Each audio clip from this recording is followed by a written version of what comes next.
Baik, selamat datang, selamat bertemu kembali di mata kuliah Mekatronika. Mata kuliah ini sebetulnya harusnya diadakan semester depan ya. Harusnya diadakan semester depan karena salah satu prasyarat mata kuliah ini adalah mata kuliah sistem kendali penggerak yang dulu namanya adalah teknik pengaturan. Sebelumnya mata kuliah ini adanya di semester 7 di kurikulum sebelumnya, tapi kemudian di kurikulum yang baru digeser ke semester 6. Dan di mata kuliah ini nanti juga ada praktikumnya. Hanya saja praktikumnya mungkin kita akan pindahkan pelaksanaannya di akhir-akhir semester ya. Saya sangat berharap praktikum mata kuliah ini bisa diadakan secara offline ya, secara daring, karena sangat sulit melaksanakan praktikum ini kalau Anda tidak pegang alatnya. Ya, jadi pelaksanaan praktikum ini mudah-mudahan nanti bisa kita laksanakan daring di akhir-akhir semester. Mudah-mudahan di sekitar bulan November nanti sudah bisa kita adakan. Tapi pelaksanaannya masih menunggu nanti pengumuman dari fakultas kira-kira kapan kita bisa laksanakan ya, bisa buka. Jadi ya siap-siap saja bagi Anda yang di luar kota untuk nanti di sekitar akhir semester, karena tidak hanya mata kuliah ini, mungkin mata kuliah yang lain juga mungkin akan sangat mungkin diadakan secara luring ya, secara offline.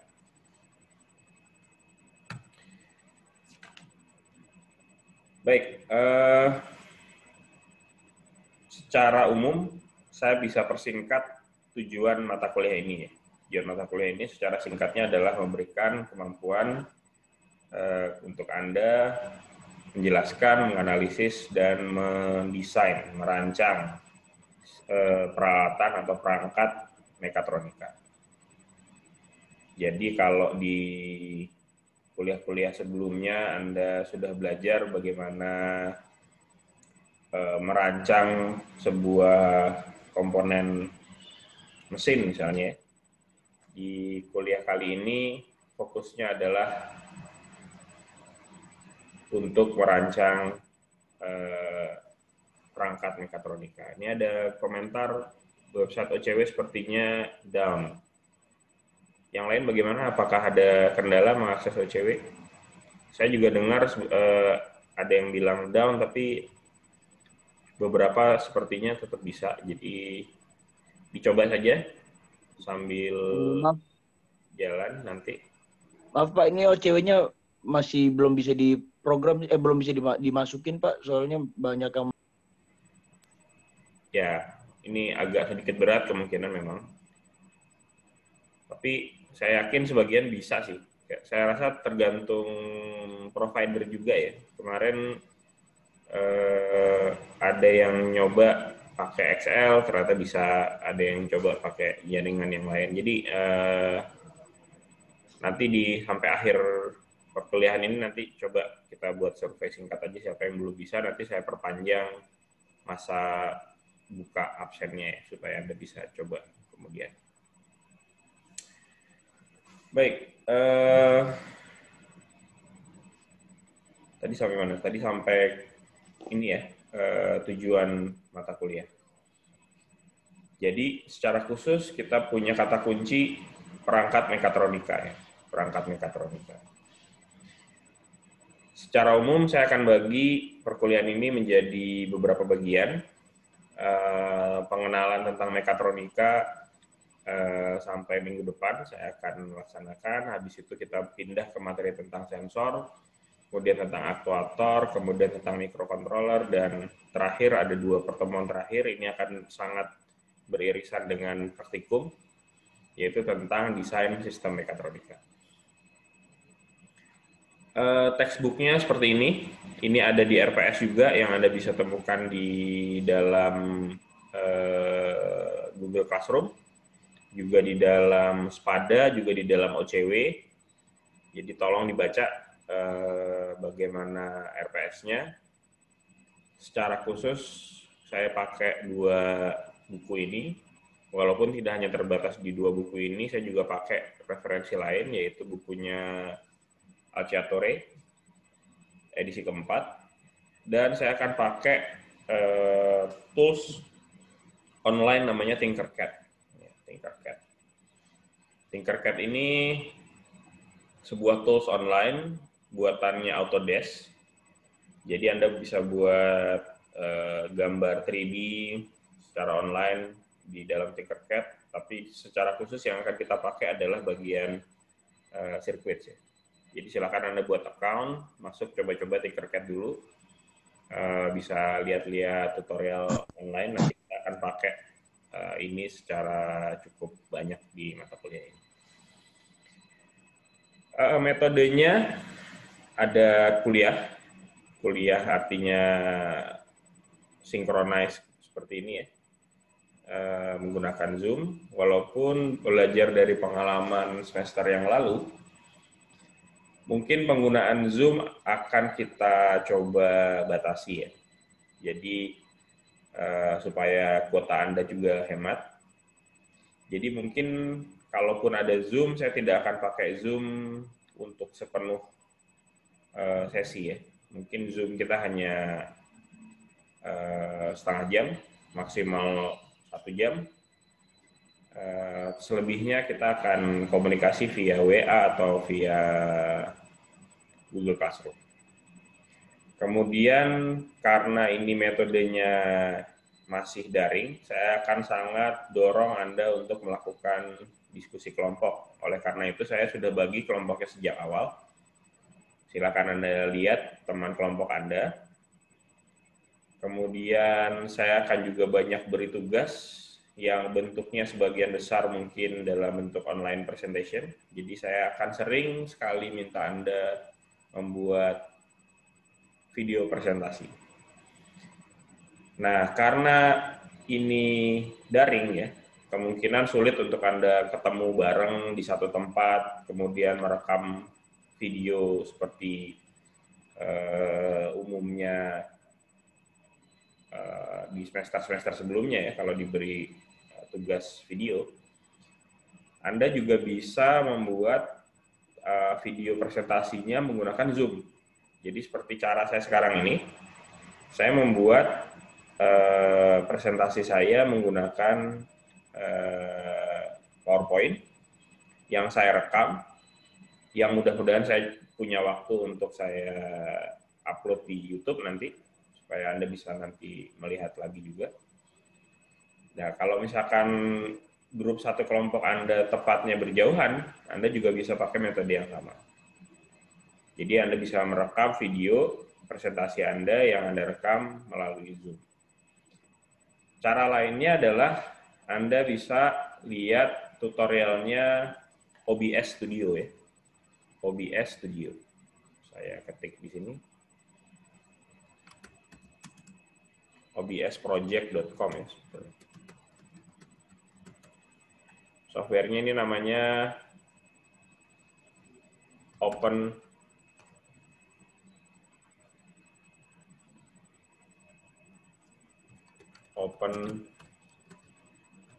Broadcast Studio. Ini gratis, ini open source, jadi Anda sangat bisa download secara gratis. Pada prinsipnya software ini adalah software yang bisa merekam layar Anda. Ataupun kalau Anda punya kamera yang nanti direkam juga Anda bisa rekam. Jadi kalau misalkan Anda mau buat video presentasi begitu ya, ini bisa jadi pilihan lain selain Anda rekam langsung via Zoom. Jadi coba Anda lihat-lihat tutorialnya, karena berikut-berikutnya saya akan sangat sering memberi Anda tugas membuat video presentasi, baik itu kelompok maupun individu. Kemudian e-learning ya, nanti saya akan juga kasih beberapa materi yang Anda bisa tonton atau bisa baca secara online untuk menambah pengetahuan Anda terkait mekatronik.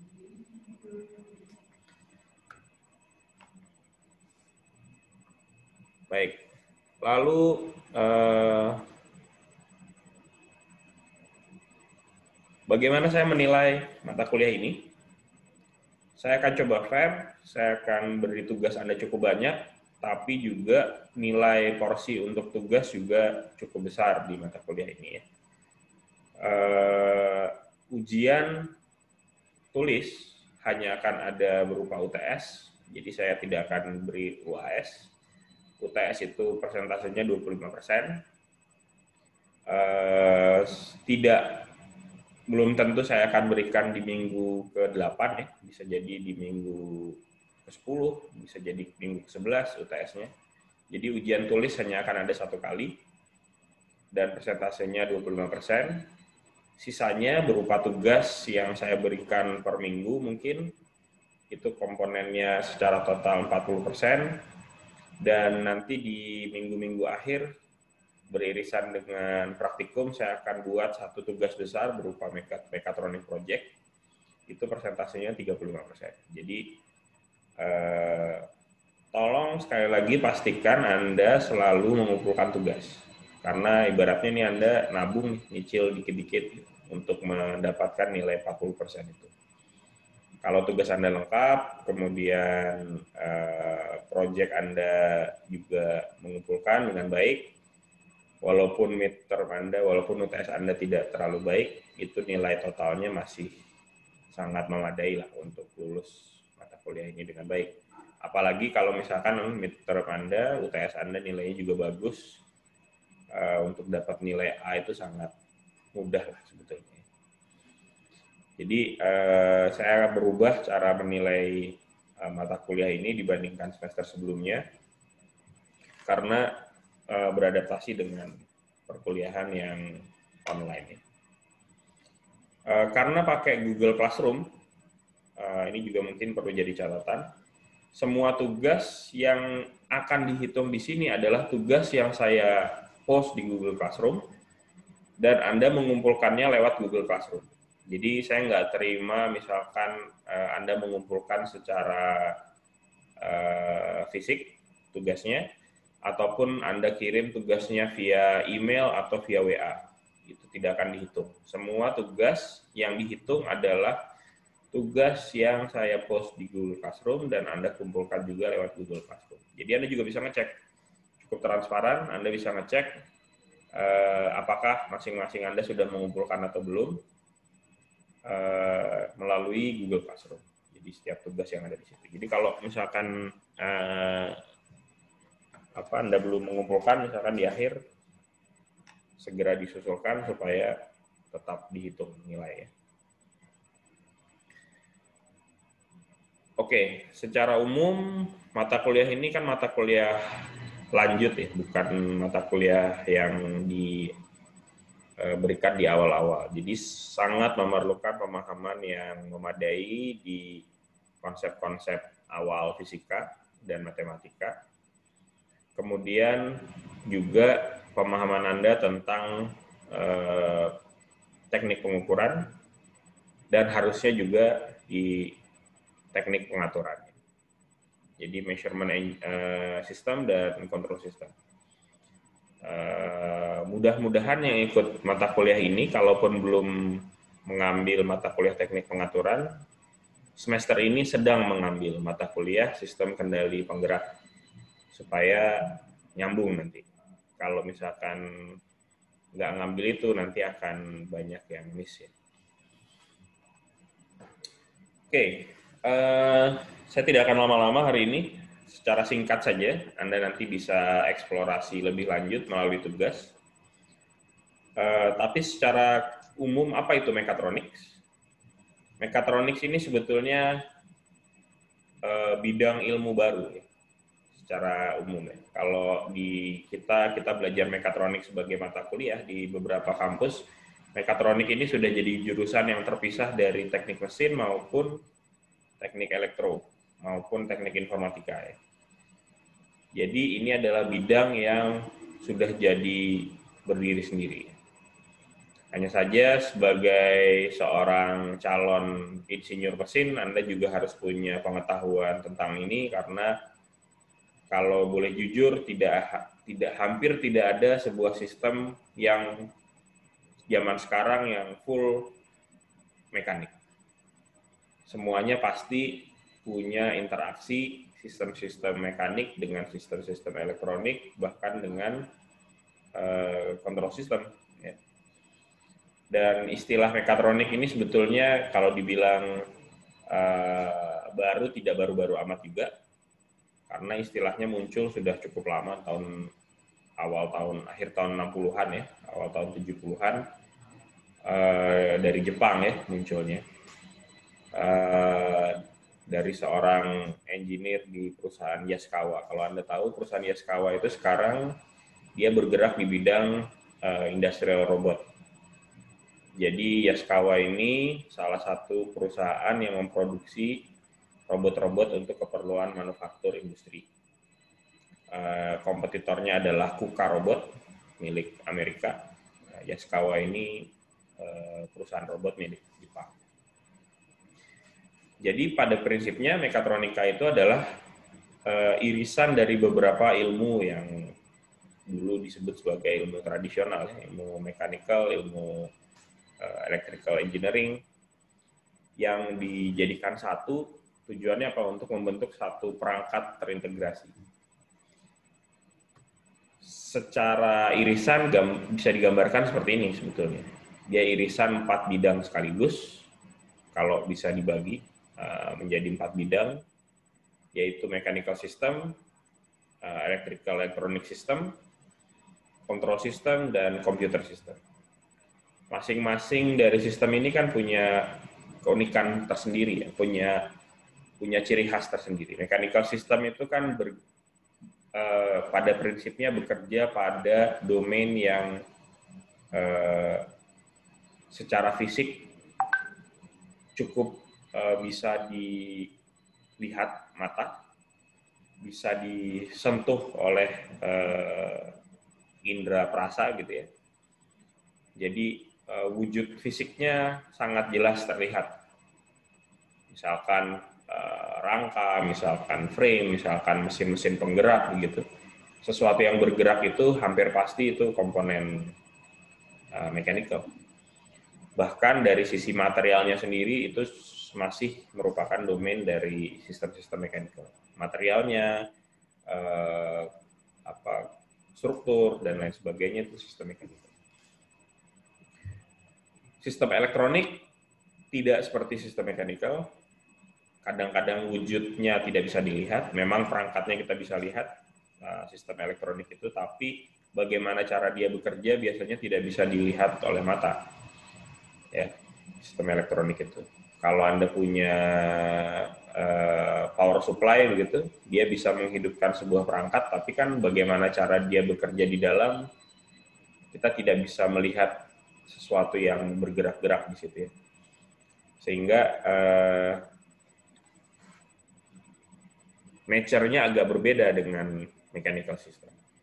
Kalau dua komponen ini digabung, mechanical system dan electronic system, maka kita punya yang disebut sebagai electromechanical system. Contoh paling mudah dari electromechanical system adalah yang dulu ada di mata kuliah sistem pneumatik hidrolik, yang sekarang di kurikulum baru sudah tidak ada. Itu ketika sebuah pneumatik dikombinasikan dengan relay, maka dia menjadi electromechanical system. Motor listrik disambungkan dengan gear, maka dia menjadi electromechanical system.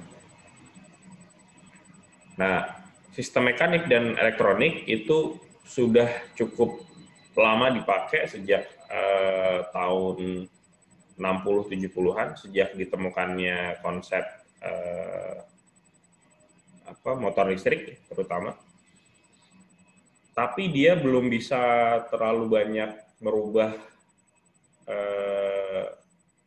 dunia sebelum dia digabung dengan kontrol sistem. Kontrol sistem ini malah tidak punya wujud fisik. Kontrol sistem ini adalah cara berpikir.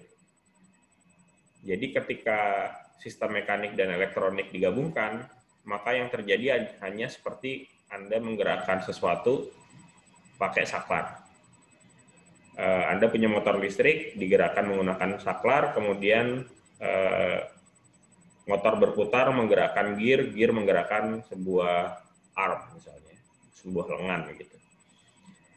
Dia tidak punya elemen kecerdasan di situ. Ketika digabungkan dengan kontrol sistem, maka dia menjadi punya elemen kecerdasan. Kontrol sistem ketika digabung menjadi elektronik sistem menjadi kontrol elektronik. Maka ketika digabungkan dengan mechanical system menjadi electromechanical control system. Dia punya logika yang bisa dibangun di situ. Ini menjadi berkembang sejak adanya ditemukannya transistor. Transistor ditemukan awalnya dalam bentuk tabung vakum, kemudian ditemukan teknologi semikonduktor, dan kemudian yang namanya transistor itu semakin mudah diakses. Maka sejak adanya transistor, kita bisa implementasikan control system, secara khusus digital control system. Namun tiga komponen ini walaupun sudah cukup cerdas, tidak bisa seperti apa yang kita temui sekarang tanpa adanya computer system. Computer system itu memungkinkan kontrol sistem yang modern, kontrol sistem yang kemampuannya punya kecerdasan yang lebih dari sekedar kemampuan otomatis hidup mati, gitu ya, itu bisa diterapkan. Computer system ini membuat beberapa komponen bisa berkomunikasi satu sama lain. Sebagai contoh, kalau zaman sekarang Anda punya misalkan alat di rumah yang bisa Anda hidup matikan menggunakan HP, itu adalah jasa dari berkembangnya komputer sistem. Walaupun komputer sistem dalam hal ini kan setiap kita sudah pegang di tangan kita dengan berupa gadget. Jadi keempat sistem ini adalah sesuatu yang membangun bidang mekatronika modern seperti sekarang. Yang selain mampu bergerak-gerak, mampu diprogram secara elektronik, mampu beroperasi secara otomatis, dan mampu dioperasikan jarak jauh dan punya kecerdasan buatan. Ya. Nah, ini adalah ciri-ciri sistem mekatronika sekarang. Dari ini yang ingin kita coba berikan wawasannya kepada semua yang ikut mata kuliah ini di mata kuliah mekatronika. Walaupun mungkin Anda tidak akan bekerja terlalu jauh pada sistem-sistem di luar mekanikal, tapi setidaknya Anda punya pengetahuan dasar. Nah, ini saya quick recap aja. Ini adalah sebuah robot yang dibuat oleh Boston Dynamics yang namanya diberi nama Big Dog. Anda bisa nanti coba buka link YouTube-nya di dalam slide yang sudah saya upload di Google Classroom. Ini adalah robot ya. Maka dengan uraian di atas tadi sudah jelas ini adalah sebuah perangkat mekatronik. Kalau saya sebut ini sebagai perangkat mekatronik, tentu saja ini jadi sebuah perangkat mekatronik. Kenapa ini sebuah perangkat mekatronik? Tentu saja karena dia pasti punya keempat elemen itu sekaligus. Dia ada sistem mekanik, sudah pasti. Dia punya frame, punya struktur yang bisa berdiri, dia bisa jalan, dia punya link, dia punya join. Kemudian apakah dia punya elemen elektrikal, sudah pasti. Karena dia bergeraknya pasti menggunakan sinyal elektris, tidak mungkin dia isinya full pneumatik ya. Pasti dia menggunakan sinyal elektrik, dan dengan sinyal elektrik tersebut dia bisa menerapkan kontrol sistem. Kontrol sistem ini diterapkan melalui implementasi di dalam komputer. Maka keempat sistem itu ada. Ya. Ini sudah jelas. Kemudian ini adalah sebuah mobil. Secara khusus mobil ini adalah apa ini?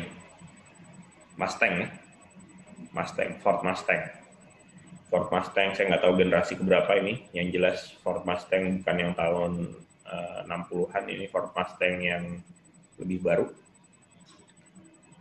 Kendaraan yang cukup baru hampir pasti pakai electronic control unit, yang mana sebetulnya adalah komputer.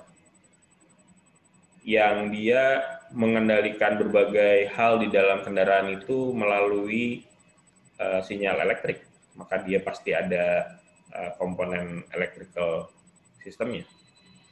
Mobil itu sendiri sudah mechanical system. Bagaimana dia mengendalikan segala macamnya, pasti dia punya komponen control system. Jadi walaupun ini bukan sebuah perangkat mekatronik saja ya, artinya dia punya satu fungsi, dia punya beberapa fungsi mekatronik, beberapa perangkat mekatronik sekaligus di dalam kendaraan. Kemudian iPhone ini ya, iPhone ataupun semua gadget yang Anda pegang sekarang, hampir pasti semua dari Anda punya gadget, ini adalah juga perangkat mekatronik. Karena kalau disebut ini bukan mechanical system, dia punya frame.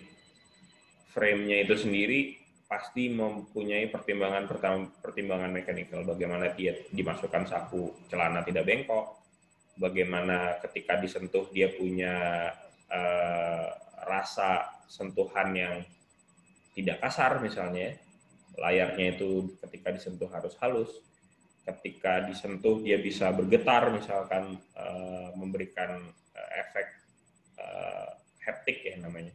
Ketika disentuh itu bisa memberikan feedback. Kemudian dia pasti juga punya komponen electrical karena isinya di dalam pasti menggunakan sinyal-sinyal elektrik. Dia pasti punya control system juga karena kalau tidak, ketika Anda hadapkan wajah Anda ke handphone atau Anda deteksi sidik jari, dia bisa tahu kapan itu sidik jari Anda atau bukan, itu pasti juga punya komponen elektrik. Dan komputer sistem ya ini basically komputer. Ini adalah komputer. Nah ini yang paling beda dari yang lain ya. Ini sebuah pabrik ya. Kalau dilihat dari layoutnya, kelihatannya ini adalah oil refinery atau kilang minyak. Secara definisi tadi, ini juga adalah sebuah perangkat mekatronik. Dalam arti apa? Dia punya komponen-komponen mechanical, dia punya komponen electrical yang bekerja secara terintegrasi juga, dia pasti pakai komputer, dan dia punya control system yang menjaga semua ini bisa berfungsi dengan baik semuanya. Flow-nya diatur supaya tekanannya tidak berlebih, kemudian temperaturnya diatur supaya tidak terbakar, dan lain sebagainya. Jadi dalam konteks ini juga sebuah perangkat mekatronik dalam arti perangkat mekatronik kompleks atau sistem mekatronika. Ya. Kalau kita bagi, secara umum kita bisa bagi komponen mekatronika menjadi beberapa subkomponen. Yang Anda kenal sebagai mechanical system itu biasanya interface-nya dikenal sebagai aktuator dan sensor, dan itu kenapa yang akan saya tekankan di mata kuliah ini adalah tentang sensor dan aktuatornya. Kemudian banyak komponen-komponen pendukung lain, yaitu komponen pengkondisi sinyal. Jadi bagaimana sebuah sensor itu datanya bisa dipakai untuk memberikan informasi yang bisa dipakai oleh control system melakukan sesuatu, itu adalah signal conditioning.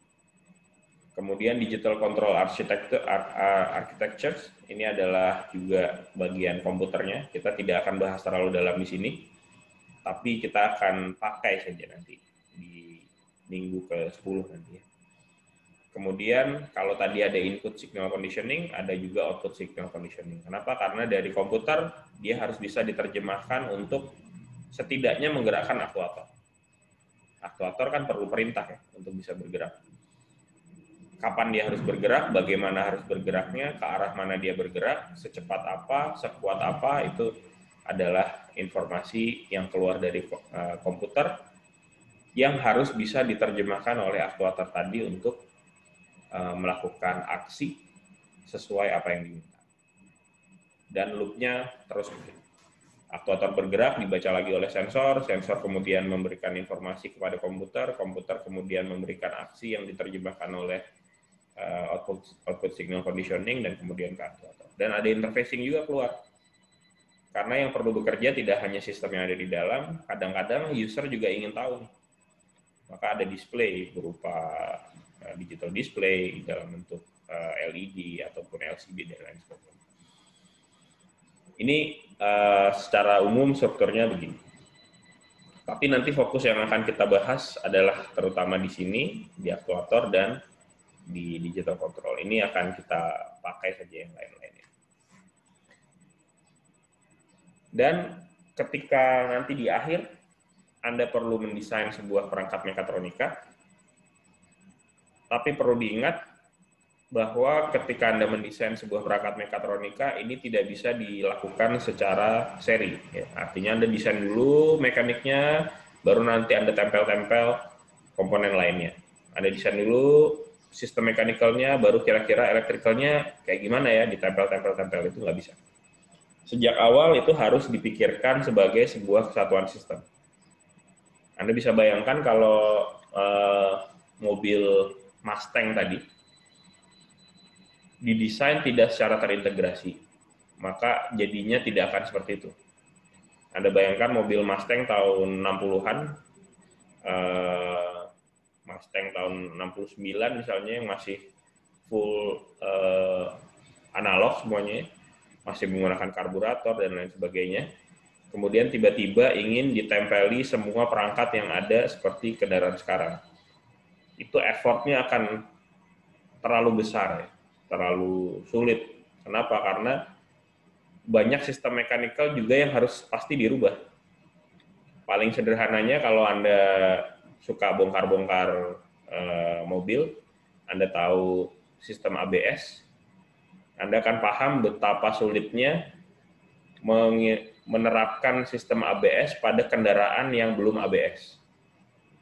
Kendaraan yang aslinya remnya masih tromol, Anda ingin rubah menjadi ABS begitu. Itu kan effortnya besar sekali. Tidak sekedar Anda tempel saja sistem ABS-nya.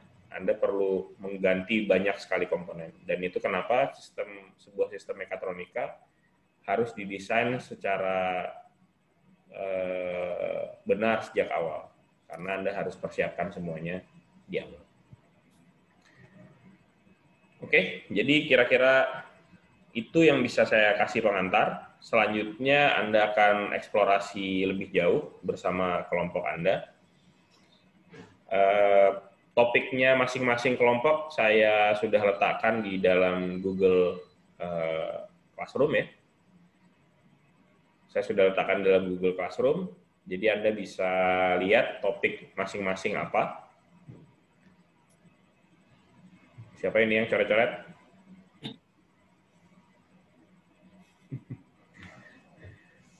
Ada pertanyaan dulu mungkin. Silakan di-unmute kalau mau nanya langsung tentang tugasnya mungkin. Cukup jelas ya? Jadi saya minta yang dikumpulkan nanti ada dua hal, yaitu report tertulis, rangkuman kira-kira penjelasan dari 7 poin yang saya minta di bawah ini, dan Anda perlu buat presentasi. Untuk tugas pertama ini, presentasinya berkelompok aja. Saya tidak minta presentasinya seluruh anggota kelompok harus bersuara ya. Itu tinggal terserah masing-masing kelompok ngaturnya gimana. Anda bisa bagi tugas, karena ini bukan tugas kelompok pertama dan terakhir. Saya akan masih berikan lagi banyak tugas berikutnya. Anda bisa mau bagi tugas juga boleh. Yang jelas ada dua hal yang perlu dikumpulkan, yaitu report tertulisnya, isinya adalah rangkuman tertulis dari yang mencakup 7 poin yang saya minta. Kemudian video presentasi dengan durasi antara 5 sampai 10 menit. Juga menjelaskan 7 hal yang saya minta di bawah. Tujuannya kenapa saya buat seperti ini? Karena dengan kuliah online ini sebetulnya beban belajar mandirinya lebih banyak ya. Jadi saya hanya ingin memastikan kalau Anda punya bahan yang bisa dipakai untuk belajar mandiri. Jadi contoh-contoh sistem itu adalah alat buat Anda belajar saja sebetulnya. Ada pertanyaan? Penilaian ada 3 hal yang saya nilai di sini, yaitu kelengkapan konten, jadi 7 hal ini lengkap atau tidak. Kemudian kejelasan presentasi, baik presentasi video maupun penjelasan di dalam report. Dan kreativitas. Bobotnya maksimal 55 poinnya untuk kelengkapan konten, kemudian 30 untuk kejelasan presentasi dan summary, dan kreativitas itu 15. Kira-kira seperti ini pendorong untuk Anda belajar mata kuliah ini di awal. Saya bisa jelaskan seperti ini. Ada pertanyaan sebelum saya tutup? Ini sudah hampir 40 menit ya.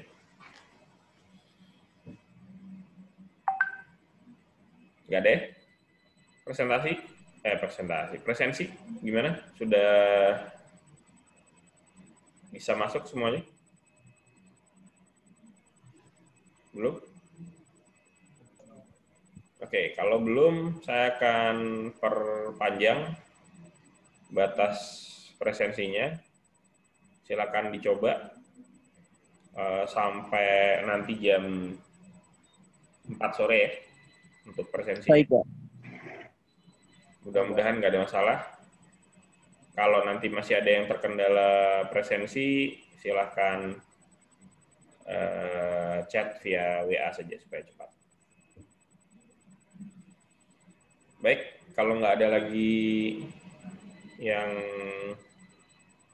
ada hal lain mungkin sebelum saya tutup?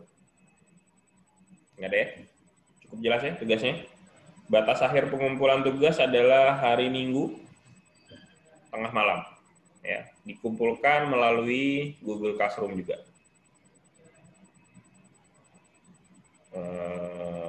Hari Minggu tanggal berapa itu? Hari Minggu